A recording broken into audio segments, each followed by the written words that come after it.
परंतु मी तुम्हाला सांगू, नरकाचं दार ओयो हॉटेलमधून उघडतं. जर ते ओयो हॉटेल दार तुम्ही उघडता ना, तर ते दार सर्व उघडत आहे नरकामध्ये.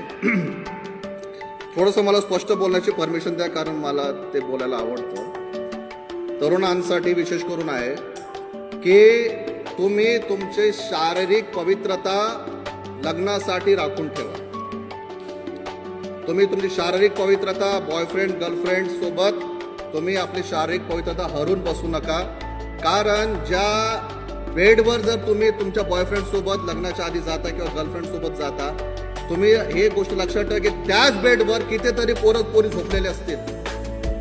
ती पवित्र जागा नाही आहे.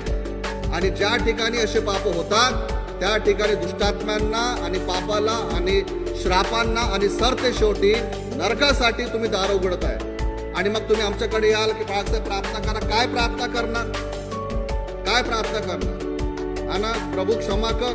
परंतु जेव्हा त्या सर्व पापामध्ये जर तुम्ही होते, तर तेव्हा तो तुम्हाला पाळकाची आठवण नाही आली. तेव्हा तो तुम्हाला पाळकसाहेब दिसले नाही, चर्च दिसलं नाही, डॉक्टर दिसले नाही. पण आता म्हणून प्रियांनो, स्वतःला तुमची शारीरिक पवित्रता मानसिक पवित्रता लग्नापर्यंत तुम्ही सुरक्षित ठेवा.